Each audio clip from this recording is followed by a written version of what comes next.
Magazine qui sert de pont entre les Burundais en exil et ceux restés au pays à travers des informations bien fouillées concernant tous les domaines de la vie du pays. Le magazine Humura Burundi est diffusé sur le web via le site de la RPA www.rpa.bi. Humura Burundi.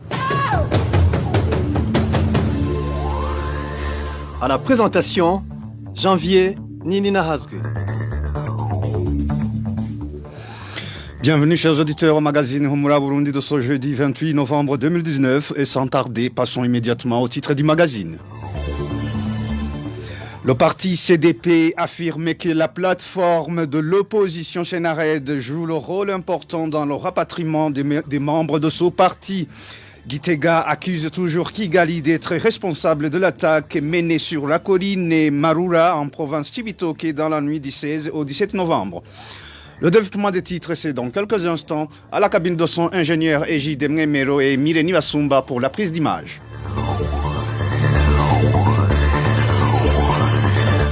Encore une fois, bienvenue. Le gouvernement de Gitega continue à accuser l'armée rwandaise d'être derrière l'attaque menée la nuit du 16 au 17 novembre sur la position militaire de Marura en commune Mabayi de la province Cibitoke. C'était à travers un communiqué lu ce jeudi par Prosper Ntahogwamiye, secrétaire général et porte-parole du gouvernement. Attaque, le major Emmanuel Gahongano, chef du bureau de la communication au ministère de la Défense nationale, a fait savoir que l'attaque a été opérée par un groupe armé venant du Rwanda et qui s'est replié vers ce même pays. Le gouvernement du Rwanda, quant à lui, a déjà signifié qu'il ne réagira plus sur les accusations du gouvernement du Burundi portées à son égard. Le parti CDP dévoile qu'il ne prépare pas seul le retour de ses cadres au Burundi, indique le porte-parole de ce parti. Sans toutefois préciser la date de retour, Abraham Warengayabo souligne qu'en général, la plateforme Senared s'y implique le plus. Selon toujours Abraham Warengayabo, c'est cette même plateforme qui va siffler le début du processus de rapatriement. Suivez à ce propos Abraham Warengayabo, porte-parole du parti CDP. Les gens disent cela, mais en réalité, je crois qu'il appartient à la plateforme Senared, à laquelle appartient justement le parti CDP, de pouvoir déterminer comment les personnalités, les cadres issus de cette plateforme pourront regagner un à un le pays. Donc, il est vrai qu'on parle du CDP comme étant de ce retour au pays, mais il ne faut pas ignorer qu'il y a également d'autres partis, d'autres responsables des partis politiques affiliés au Senared ou d'autres personnalités même en dehors des membres du parti CDP qui vont également dans ce moment-là regagner aussi le pays. Les gens ignorent cela, mais c'est une réalité. Il y a d'autres personnalités qui ne sont pas membres du parti CDP qui vont aussi regagner le pays, peut-être au même moment ou bien un peu avant ou bien un peu après. Ce que nous sommes en train de faire ne relève pas de la seule décision du parti CDP, mais plutôt que le parti CDP est en train d'exécuter, de mettre en œuvre plutôt une décision qui a été prise par le directoire du Senared, qui a adopté à l'unanimité la participation de cette plateforme aux élections qui sont prévues au Burundi à l'an 2020. Abraham Warengayabo, il est porte-parole du parti CDP. Toutefois, les supposés être membres du parti CDP en attente de rapatriement depuis près de 2 semaines s'inquiètent du report à 2 reprises de la date de rapatriement. Une courte pause, puis on aborde la page justice. Retrouvez les différentes productions de la RPA sur Facebook, YouTube, SoundCloud, Twitter et sur www.rpa.bi. La décision dernièrement rendue par la Chambre judiciaire de la Cour suprême par rapport aux exceptions soulevées par la défense des accusés de l'assassinat du président Melchior Ndadaye, il n'y a rien de surprenant. Réagit la défense dans cette affaire. Pour maître Yerim Thiam, un des avocats des accusés, avant même que cette décision de rejet des exceptions ne soit rendue, plusieurs irrégularités étaient observées s'était observé, d'où le sentiment de non-surpris. Suivez Yerim Thiam. Tout d'abord, il y avait une exception présentée par la défense et une observation qui avait été faite par le parquet. L'exception de la défense, c'est que la juridiction n'était pas correctement constituée. Elle l'a constaté, elle a mis beaucoup de temps à se constituer normalement, et une fois qu'elle a été constituée normalement, elle n'a pas réouvert les débats. Or, vous savez que puisqu'il y avait un nouveau magistrat, les débats devaient être réouverts pour que l'ensemble des questions soient discutées devant tous les magistrats. Bon, or, elle ne l'a pas fait. C'est une très, très grave irrégularité. Ensuite, en ce qui concerne l'observation faite par le parquet, qui s'opposait à ce que les avocats des accusés qui sont absents de Burundi, que ces avocats ne puissent pas plaider, la Cour a estimé que le parquet avait raison. Et nous n'avons rien trouvé de surprenant dans cette décision. Je mentionne comme ça simplement pour le mentionner, mais comment la Cour suprême peut exiger que des accusés comparaissent, eux-mêmes quand ils n'ont même pas été convoqués. Vous voyez le ridicule de la situation. Il n'y a même pas eu de convocation. De toute façon, s'il y avait eu une convocation, nous aurions pris les décisions qui sont adéquates, qui sont dans l'intérêt de nos clients. Mais comment voulez-vous que la Cour suprême puisse exiger la présence de personnes qui n'ont même pas été convoquées? Enfin, c'est pour vous montrer que on nage en plein ridicule.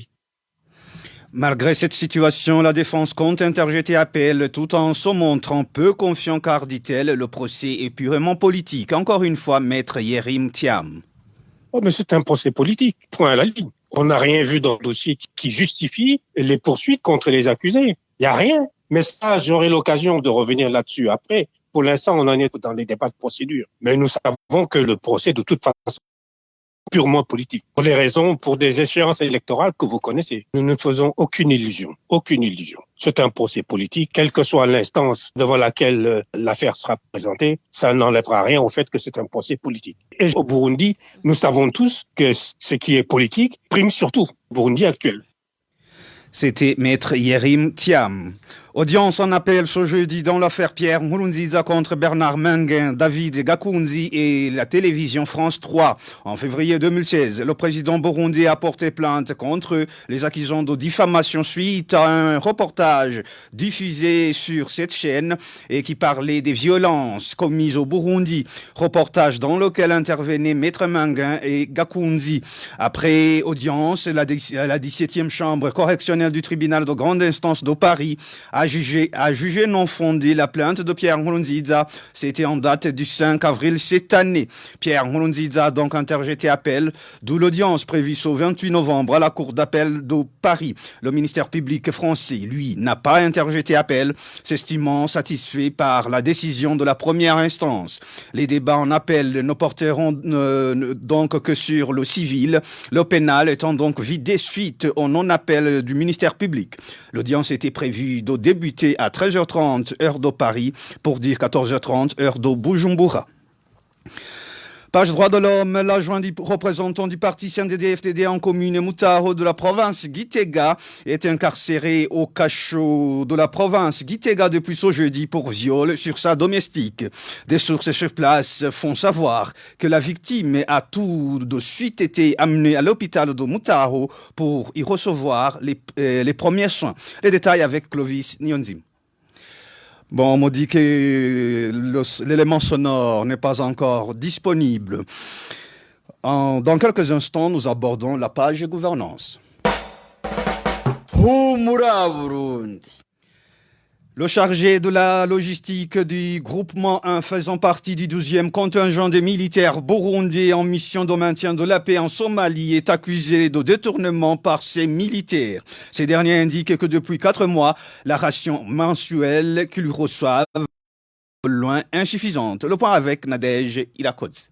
Major Nahimana, chargé de la logistique du premier groupement des militaires burundais se trouvant à Mahadaï en Somalie, est celui qui est pointé du doigt dans le détournement de leur ration. Il le fait en collaboration avec son adjoint, comme le témoigne un de ses militaires. Normalement, la MISOM fait le ravitaillement 2 fois par mois. Notre ravitaillement vient du contingent situé à Joar, c'est à 15 km de notre position. Mais ce ravitaillement nous parvient en plusieurs tours et en de petites quantités afin de faciliter ce détournement. Le chargé de logistique est nommé Major Nahimana. C'est à Joar où est basé son adjoint avec qui il collabore pour ce détournement. Et ça se comprend que notre ration est vendue avant de nous parvenir. Suite à ce détournement, ces militaires disent que la ration qu'ils reçoivent est très insuffisante. Un kilogramme de farine de maïs destiné à nourrir 4 personnes est partagé par 7. Imaginez-vous 20 kg pour plus de 130 personnes. Chaque militaire doit avoir 250 grammes de viande par repas, mais il reçoit 150. Au lieu de recevoir 30 œufs pour 15 jours, chaque militaire a reçu 3 œufs. Il nous donne 4 pommes au lieu de 15. La quantité de haricots pour chaque personne est de 80 grammes, ce qui est très peu. Le pire est que ces haricots sont pourris. Actuellement, personne n'ose demander quoi que ce soit en rapport avec la quantité insuffisante de leur ration, de peur d'être menacés. Quand on ose parler de ces problèmes de ration, ils disent qu'on est en train d'inciter les autres à la révolte. Et ils entament des intimidations et menaces à l'endroit de celui qui a soulevé la question. Personne n'ose en parler. Si on demande aux autres militaires qui sont affectés à d'autres positions, ils disent que ce problème de ration n'existait pas chez eux sur leur position. Au moment où ces militaires demandent à leur chef hiérarchique de résoudre cette situation qui dure depuis 4 mois, la rédaction de la RPA a contacté le porte-parole de la Force de défense nationale, le colonel Floribert Wiyereke, mais personne n'a décroché son téléphone. Merci Anadej Irakodze. Les étudiants des premières et deuxièmes candidatures fréquentant différentes universités du Burundi ne savent plus à quel sens se vouer. Pour cause, ils viennent de passer plus de 3 mois sans toucher à leur pré-bourse, alors que la plupart d'entre eux survivent grâce à cette aide. Les détails avec Balthazar Mivou. Les étudiants de l'Université du Burundi indiquent que, comme contractés, ils devraient toucher leur pré-bourse tous les 3 mois. Un contrat que les autorités universitaires peinent à honorer. À la grande désolation de ces étudiants qui disent avoir aujourd'hui du mal à joindre les 2 bouts du mois. L'un d'entre eux témoigne. Cet argent nous aide dans divers domaines. Non seulement on achète du savon, des stylos, des rames de papier, etc., mais c'est également avec cet argent qu'on paie nos loyers et notre ration. Vous comprendrez que la situation nous est très difficile, surtout que nos bailleurs sont sur le point de nous chasser de leur maison pour retard de paiement. Ces étudiants des universités disent qu'ils ont été étonnés d'entendre les réponses données par le commissaire chargé de la pré-bourse. Tantôt, il leur a signifié que ce retard est dû au fait que le personnel de la régie venait d'être renouvelé, ce qui a nécessité une certaine formation pour les mettre à jour. D'autre part, le même commissaire leur a signifié que la raison serait la non-disponibilité du ministre des Finances qui doit signer les documents relatifs qu'à en dehors du pays. À propos de ces glognes, la RPA a essayé de joindre Gaspard Banyanyimbona, ministre de l'Enseignement supérieur et de la Recherche scientifique, mais son téléphone sonnait sans que personne ne décroche. C'était un reportage signé Balthazar Mivuro. Les habitants de la commune Mugwi, province Chibitoke, s'insurgent contre un commerçant grossiste des produits Braroudi qui hausse les prix de ses articles comme il le veut. Ces habitants demandent aux administratifs de suivre de près cette question pour que ces articles soient vendus au prix officiel. Marie-Ange Irakodze nous en dit plus. Ce commerçant grossiste de produits Braroudi est surnommé Kibos. Notre source à Mugwi indique que depuis le début du mois de mai de cette année, ce commerçant a revu à la hausse toutes les boissons brassées par la Braroudi. À titre illustratif, les habitants de la place citent la Moustel et la Primus. 5 litres, ce commerçant vend le casier à 23 000 francs burundais, alors que le prix officiel est de 21 000 francs burundais. Quant au casier de Primus, qui se vend normalement à 16 000, le dit commerçant le vend à 17 500 francs burundais. Selon toujours nos sources à Mugwi, ce commerçant agit de la sorte car, dans toute la commune Mugwi, il n'y a que 2 dépôts de la Braroudi. Concurrence. Les habitants de cette commune demandent aux administratifs de faire appliquer la loi et punir sévèrement ce commerçant qui s'arroge le droit de revoir à la hausse les prix de ces produits fixés par le gouvernement. La rédaction de la RPA a contacté Joseph Chiza, administrateur de la commune Mugui, mais ce dernier était en réunion. Quant aux administratifs à la base, ils disent avoir eu écho de cette situation et promettent d'entamer leurs propres enquêtes. Merci à Marie-Ange Ilakodze. Les habitants de la commune Nyanzalak en province Makamba accusent les policiers qui prestent dans cette commune de passer outre le règlement régissant le trafic routier. Ces derniers fermeraient les yeux devant les motards qui dépassent le nombre de passagers réglementaires et ce moyennant une certaine somme, ce qui serait à l'origine de l'excès d'accidents. Les détails avec Vicky Chris Ninheritz. Le nombre de passagers sur une moto ne devrait en aucun cas dépasser le chiffre de 2. Mais à Nyanzalak, la situation est autre. Selon cet habitant, les motards de cette localité vont jusqu'à transporter le double des passagers réglementaires. En tant qu'habitants de Nyanzalak, nous sommes scandalisés par le comportement affiché par les représentants des taxis-motards. Ce n'est pas normal qu'ils les laissent transporter 3 voire 4 personnes sur une seule moto. Les habitants de la commune Nyanzalak révèlent que ce phénomène s'est beaucoup intensifié ces 2 derniers mois. Et ce, à cause de certains agents de l'ordre qui couvrent ces motards moyennant des pots de vin. Lorsqu'un motard graisse la patte au commissaire de police, il est tranquille, juste pour 100 000 francs burundais. Quant aux simples policiers, il leur donne entre 2 et 5 000 francs pour qu'ils ferment les yeux. C'est insensé. Les habitants de la commune Nyanzalak, en particulier les usagers des taxis-motos, demandent aux administratifs, à la police de roulage et à la brigade anticorruption de trouver solution dans les meilleurs délais, vu que les accidents deviennent de plus en plus fréquents dans cette partie du pays. À ce propos, nous avons essayé de contacter Hassan Erumbete, commissaire de la police Nyanzalak, mais sans succès. Merci avec Chris Ninheretse. Revenons sur la page droits de l'homme. L'adjoint du représentant du parti CNDD-FDD en commune Mutaro de la province Gitega est incarcéré au cachot de la province Gitega depuis ce jeudi pour viol sur sa domestique. Des sources sur place font savoir que la victime a tout de suite été amenée à l'hôpital de Mutaro pour y recevoir les premiers soins. Les détails avec Clovis Nyonzim. Son responsable du CNDD-FDD, accusé de viol, s'appelle Anatole Mbazumutima. Il est également directeur communal de l'enseignement à Mutaho. Selon les informations recueillies sur place, ce dernier serait un récidiviste. À part qu'il est le directeur de l'éducation en commune Mutaho, il est aussi le vice-président du parti CNDD-FDD dans cette commune. Il a été accusé pas mal de fois de viol sur différentes femmes et Bakenyera Rugamba de ce parti. Mais personne n'osait porter plainte par peur des représailles.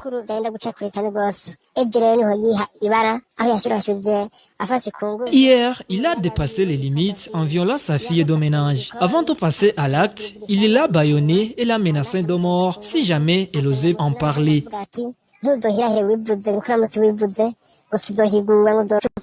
Pour l'instant, la victime reçoit des soins au centre Homura en guise de prévention contre une quelconque contamination.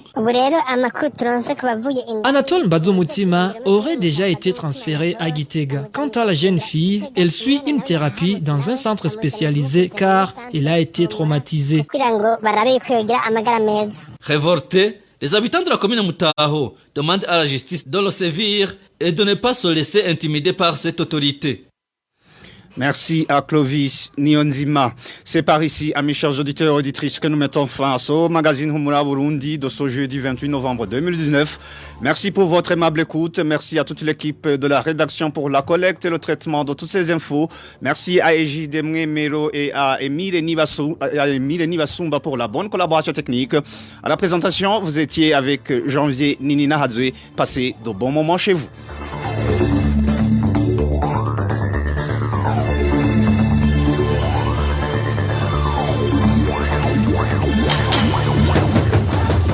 C'était le magazine Humura Burundi. Un magazine campant pour relier les Burundais en exil, et ce toujours au pays, à travers une information de qualité.